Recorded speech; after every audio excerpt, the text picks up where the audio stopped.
"Pah, bangun pah, jangan mati dulu." Sayup terdengar suara jerit tangis Aisyah di sampingku. "Tenang Aisyah, tenang. Akmal baik-baik saja kok. Dia hanya minum obat tidur," ucap ibu menenangkan Aisyah. "Bukan bu, itu bukan obat tidur. Itu obat yang mengandung sianida." Aku ingin segera bangun, tapi aku ingin tahu seberapa besar Aisyah mencintaiku. Jadi kuputuskan berpura-pura pingsan sebentar saja. "Ngawur kamu Aisyah, mana ada sianida di sini." "Sudah, kamu tenangkan pikiran saja. Akmal juga sebentar lagi bangun kok. Kata dokter, ia hanya meminum sedikit obat tidur, tak perlu cemas." "Tapi bu..." "Hus, sudah, tak ada tapi-tapi. Lekas tidur, jaga suamimu. Biar ibu yang tidur bersama anak-anak." Aku terharu. Ternyata mereka semua menyayangiku. Mungkin akunya saja yang tak pernah menyadari kasih sayang mereka. Aisyah yang awalnya dingin terhadapku, kini ia yang paling khawatir tentang keadaanku. Semoga saja dengan ini Aisyah tak marah lagi denganku. Semoga saja Aisyah mengurungkan niatnya untuk berpisah denganku. "Sudah sadar kamu? Bikin panik orang saja. Hampir saja ibu terkena serangan jantung karena ulahmu itu," ucap ibu sambil memasak sarapan untuk kami. Wajar kalau ibu panik, karena aku mempunyai alergi obat yang salah satu kandungannya ada di dalam obat tidur. Oleh sebab itu dadaku sesak saat meminumnya dan kulitku memerah seperti kepiting rebus. "Maaf bu, mana Akmal tahu kalau obat yang Akmal minum itu obat tidur. Sepertinya itu punya Aisyah." "Sudah, jangan kau salahkan Aisyah terus, kasihan dia. Cepat bangunkan Aisyah, suruh sarapan dulu." Ibuku sangat cerewet, apapun dikomentarinya. Semoga saja ibu cepat pulang agar aku terhindar dari ocehannya tiap hari. "Anak-anak mana bu?" "Ada di kamar masih tidur. Hari ini tugasmu membawa kakak Adam konsultasi ke dokter tumbuh kembang anak ya. Anak telat jalan dan bicara kok didiamin aja." "Tapi aku kan kerja bu." "Libur dulu." Ibu memaksaku membawa kakak Adam untuk konsultasi. Padahal ia tahu aku sibuk sekali di kantor. Andaikan Aisyah tak pendiam, pasti anak-anakku pertumbuhannya bisa sama seperti anak-anak pada umumnya. Kuperhatikan Aisyah kalau mengasuh anak suka melamun, entah apa yang dipikirkannya. Itu terkadang yang membuatku suka emosi. Sebelum aku memanggil Aisyah, ia sudah terlebih dahulu menghampiri kami di meja makan. "Sudah bangun nak? Yuk sarapan dulu. Suamimu loh ini yang masak." Aku memalingkan wajahku ke ibu, kutatap matanya. Ibu hanya memberi isyarat dengan mengedipkan sebelah matanya. "Oh iya Aisyah, aku yang masak sebagai permintaan maaf atas sikap burukku selama ini kepadamu." Aisyah hanya melirikku sekejap. Aku tahu dia tak akan percaya kalau ini semua adalah masakanku. "Oh ya Aisyah, Akmal sudah menaruh TV di depan lagi. Nanti kita bisa nonton bareng lagi film Andin sama Mas Al. Nanti Akmal juga akan pasang wifi di rumah ini, biar kamu bisa browsing resep makanan dan bisa berkreasi membuat makanan. Jadi bisa nonton drakor lagi kalau sedang tak ada kerjaan," ucap ibu kepada Aisyah. "Bukan begitu Akmal?" Aku tak pernah bilang seperti yang ibu ucapkan tadi. Tapi mengapa ibu berbicara seperti itu pada Aisyah? Seolah-olah aku yang melakukan itu semua untuknya. Tapi apa boleh buat, aku harus mengikuti semua permainan ibu. Iya dong, apa sih yang enggak buat istri tercinta? Ucapku bersandiwara. Aisyah hanya tersenyum simpul sambil mengunyah makanannya. "Terima kasih, kalian tak usah repot-repot melakukan ini semua untukku. Aku sudah terbiasa kok dengan keadaan ini semua." Aisyah menghentikan makannya kemudian pergi meninggalkan kami begitu saja. "Aisyah, tak sopan kamu. Di sini ada ibu mertuamu. Jaga sikapmu itu. Hargai kami dong yang sudah susah payah melakukan semua ini untukmu." Aku kecewa dengan Aisyah. Aku sudah mencoba bersikap baik kepadanya, namun malah begini balasannya. "Akmal, sudah biarkan saja. Aisyah butuh waktu untuk percaya lagi kepadamu." Ibu menahanku untuk mengejarnya.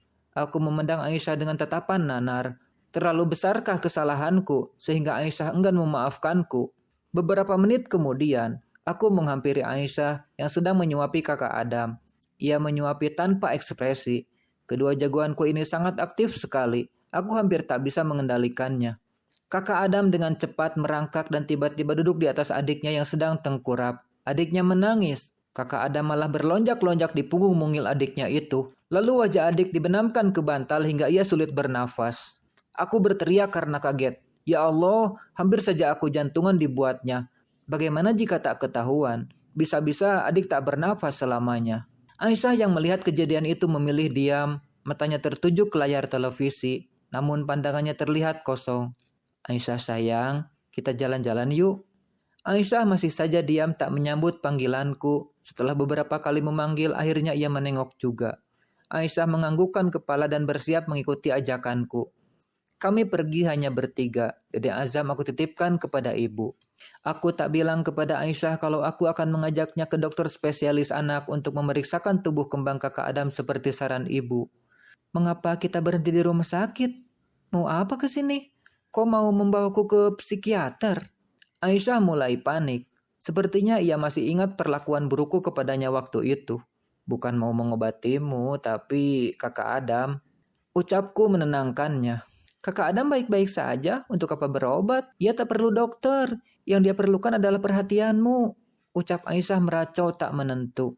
Kita hanya mau konsultasi tentang pertumbuhan kakak Adam saja kok, hanya sebentar. Ucapku membujuknya. Sudah terlambat, mengapa tak dari dulu saja? Mengapa baru sekarang? Ucap Aisyah ketus. Iya maaf, aku memang salah. Tak ada kata terlambat kan untuk memperbaiki kesalahan. Aku berusaha menahan emosiku untuk tidak marah kepadanya. Kita pulang saja. Loh, mengapa? Kita sudah berada di sini. Tanggung jika mau kembali pulang. Aisyah malah mengajakku pulang. Di satu sisi aku disuruh perhatian terhadap anak. Kini saat aku sudah memberi perhatianku, tetap saja perlakuanku salah di mata Aisyah. Aku semakin tak mengerti jalan pikirannya. Tak apa, kesana pasti bakal mengeluarkan banyak uang. Aku tak mau kamu mengeluh setelahnya jika tahu harus mengeluarkan biaya banyak untuk pengobatan anak kita. Hanya konsultasi saja tak akan membuatku bangkrut kok. Tidak, ini bukan hanya sekadar konsultasi saja. Anak kita nanti akan perlu pengobatan lebih lanjut dengan cara terapi setiap minggunya. Itu akan membutuhkan uang yang tidak sedikit. Kamu sanggup? Jika sanggup silakan masuk ke dalam. Bagaimana dia tahu kalau kakak Adam perlu pengobatan lebih lanjut? Bukankah telat berjalan dan bicara itu hal wajar? Pertumbuhan setiap anak bukankah berbeda-beda? Kekhawatiran Aisyah terlalu berlebihan. Masalah kecil apapun diperbesar olehnya. Aku memaksa Aisyah untuk turun dari mobil dan segera masuk ke dalam. Dengan terpaksa Aisyah menuruti permintaanku. Kami datang ingin bertemu Dokter Wahyu, dokter spesialis anak yang terkenal di kota kami. Beberapa menit menunggu, akhirnya giliran kami masuk ke dalam ruangan. Hei kakak Adam, wah gimana kabarnya hari ini kak? Wah makin pintar ya sekarang. Dokter menyambut kami dengan wajah ramahnya. Bagaimana Aisyah? Sudah ada keputusan untuk tindak lanjut pengobatan Adam dan tentang kondisimu? Dokter tak melanjutkan ucapannya. Aku semakin bingung. Bagaimana dokter bisa seakrab itu dengan istriku? Apakah Aisyah sudah pernah ke sini sebelumnya? Kau pasti Akmal ya, suami Aisyah. Perkenalkan, saya Wahyu, teman SMA Aisyah dulu. Dokter Wahyu memperkenalkan dirinya kepadaku. Pantas saja tadi Aisyah tak mau turun dengan berbagai alasan. Ternyata ini jawabannya. Kalian tak perlu khawatir. Allah memberi penyakit, pasti ada obatnya. Kamu yang sabar ya Akmal. Selalu dukung istrimu ya, ini semua ujian. Tandanya Allah masih sayang pada kalian. Apa maksud dokter berbicara seperti itu? Aku tak mengerti. Aku bagikan orang bodoh di sini yang tak tahu apa-apa. Loh, kamu belum cerita semuanya pada suamimu Aisyah. Aisyah hanya menunduk sambil meremas rok di atas lututnya. Kulihat matanya berkaca-kaca. Ada apa ini sebenarnya? Apa yang sedang mereka sembunyikan dariku? Mengapa aku sebagai suaminya malah tak tahu apa-apa? Aku hamil, Pak. Aisyah berkata tanpa menatapku. Ia masih saja sibuk dengan meremas-remas roknya. Aku heran, mengapa Aisyah sedih? Bukankah ini kabar bahagia? Lalu Dokter Wahyu, mengapa ia sangat mengkhawatirkan Aisyah? Alhamdulillah, akhirnya kamu hamil lagi sayang. Aku menggenggam erat tangannya, kemudian memeluknya di depan Dokter Wahyu. Kakak Azam sedang asyik dengan dunianya. Ia bermain permainan anak yang disediakan di ruangan itu. Ternyata KB yang digunakan Aisyah tak berhasil. Aisyah terlalu subur. Jadilah ia bisa hamil ketiga kalinya dengan secepat ini. Tak perlu aku memaksanya hamil dengan secara alami, ia juga akan hamil dengan sendirinya. Tapi tunggu, mengapa Dokter Wahyu bisa tahu kalau Aisyah hamil? Bukankah ia dokter anak, bukan dokter kandungan? Atau jangan-jangan sebelum bercerita kepadaku, Aisyah sudah terlebih dahulu bercerita kepada Dokter Wahyu. Aku semakin tak mengerti semua ini. Calon anak kita kembar. Untuk kedua kalinya Aisyah memberiku kejutan bahagia. Tak hentinya aku mengucap rasa syukur. Tapi Tapi aku terkena kanker rahim yang mengharuskan rahimku diangkat. Bagaikan tersambar petir, kejutan ketiga ini membuatku lemas tak berdaya. Awalnya aku sangat bahagia dengan kabar kehamilan ketiga Aisyah dan kami akan memiliki bayi kembar seperti yang sudah lama kuimpikan. Namun seketika kabar bahagia itu berubah menjadi kabar buruk bagiku. Bagaimana mungkin Aisyah bisa terkena kanker rahim jika rahimnya diangkat? Bagaimana nasib bayi di dalam kandungan Aisyah? Selanjutnya kemungkinan besar Aisyah takkan bisa punya anak lagi. Aku semakin tak bisa berpikir jernih. Mengapa kau baru cerita masalah ini sekarang? Dan mengapa Dokter Wahyu lebih tahu segalanya dibandingkan aku sebagai suamimu? Aku memegang bahu Aisyah yang begitu pipih. Karena kau tak pernah mau mendengarkan keluh kesahku. Untunglah ada Dokter Wahyu yang membuat aku bangkit kembali. Juga ibumu yang selalu mendukungku. Aku harap kau tak cerita tentang penyakitku ini kepada ibu. Aku tak mau membuatnya cemas. Kali ini Aisyah menatapku tajam. Tatapannya begitu menusuk jantungku. Seakan ada banyak luka yang tersirat dari bola matanya yang tak bisa diungkapkan. Aku jadi teringat ucapan Roni.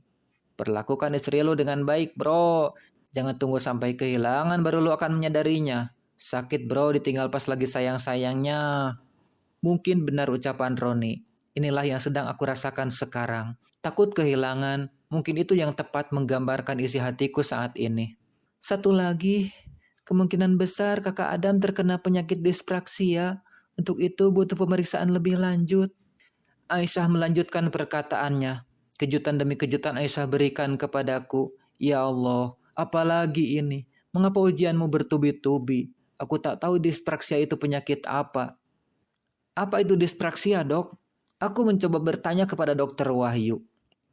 Baiklah, akan saya jelaskan. Dispraksia merupakan kondisi medis yang mempengaruhi koordinasi gerak tubuh sehingga pengidap tidak bisa beraktivitas fisik layaknya orang normal pada umumnya. Pengidap kondisi ini akan lebih mudah terlihat karena cenderung ceroboh dan memiliki gangguan keseimbangan gerak tubuh. Untuk usia anak 18 bulan seperti kakak Adam, gejala ini baru kemungkinan saja sih. Dispraksia akan terlihat pada usia anak 3-5 tahun. Untuk itu, sebelum semuanya terlambat, lebih baik dicegah dengan cara melakukan pemeriksaan dan sejumlah terapi. Antara lain, pertama, terapi okupasi, yaitu perawatan yang bertujuan agar anak mampu melakukan aktivitas hariannya seperti makan, mandi, atau menulis. Terus yang kedua, terapi wicara. Ini maksudnya adalah perawatan yang bertujuan untuk melatih kemampuan anak berkomunikasi dengan lebih jelas. Gitu, Pak. Terus yang ketiga, terapi motorik perseptual, yaitu perawatan yang bertujuan untuk meningkatkan kemampuan bahasa, visual, gerak, serta memahami sesuatu. Dokter Wahyu menjelaskan perlahan kepadaku. Seketika kepalaku terasa panas seperti mendidih. Aku tak tahu apa yang akan aku lakukan selanjutnya. Sebelum menyudahi konsultasi, Dokter Wahyu berpesan kepadaku, tolong jaga Aisyah ya, buat dia selalu bahagia, jangan buat dia stres, karena itu akan mempengaruhi kondisi tubuhnya yang bisa drop kapan saja. Dukung dia melawan sakitnya, bantu dia dalam tumbuh kembang anak, karena bukan hanya seorang ibu yang berperan serta mendidik anak, harus juga ada peran seorang ayah yang mendampinginya dan jangan lupa selalu mendekatkan diri kepada Allah ya, karena sebaik-baiknya obat adalah doa. Aku tertampar mendengar penuturan Dokter Wahyu. Ternyata selama ini Aisyah menyimpan beban ini sendirian. Aku tak pernah mau mendengar keluh kesahnya. Maafkan aku Aisyah, maafkan aku Aisyah. Aisyah, sekalian kita periksa kandungannya ya. Sebelum pulang aku mengajak Aisyah untuk ke dokter kandungan. Tak perlu, aku sudah pasrah. Kematian bisa kapan saja menghampiriku. Aku lihat dia seperti tak mempunyai semangat hidup. Jangan bicara seperti itu sayang. Maafkan aku jika selama ini aku salah. Aku mencoba berkali-kali meminta maaf padanya, namun tak pernah ada jawaban. Istri bapak sedang hamil 8 minggu. Kemungkinan anak kalian kembar karena terdapat 2 kantung telur di dalam rahimnya. Namun kehamilan ini berisiko tinggi karena bisa membahayakan nyawa sang ibu. Rahimnya harus segera diangkat untuk mencegah sel kanker menyebar ke bagian anggota tubuh lain. Semua keputusan ada di tangan Bapak. Ucapan dokter kandungan terus saja terngiang di telingaku. Tidak apa dok, Aku ingin mempertahankan bayiku walaupun nyawaku sebagai taruhannya. Suamiku juga pasti setuju dengan keputusan ini. Dia pasti menginginkan bayi ini tetap hidup dan tak akan peduli dengan ibunya. Karena ini yang dari dulu ia inginkan. Anak, anak, dan anak terus. Seketika ucapan Aisyah bagai pisau yang menancap di dadaku. Sakit tapi tak berdarah. Aku tak dapat menerima kenyataan ini. Padahal aku yang merayunya untuk pergi ke dokter kandungan. Dan ternyata dokter mengatakan Aisyah sudah datang memeriksakan dirinya beberapa hari yang lalu. Pantas saja ia berubah. Ternyata Aisyah sudah menyembunyikan sakitnya dariku. Jika aku tahu kejadiannya akan seperti ini, aku tak akan memaksa Aisyah untuk kembali hamil. Jika sudah begini, aku harus memutuskan memilih anak di dalam kandungan Aisyah tetap hidup, tapi membahayakan nyawa Aisyah, atau menggugurkan kandungannya demi menyelamatkan nyawa ibunya. Hei teman yang belum subscribe, ayo subscribe dulu. Kemudian tekan tombol loncengnya supaya kamu mendapatkan pemberitahuan saat saya mengupload cerita berikutnya. Sebab masih banyak banget novel yang mau saya baca di sini.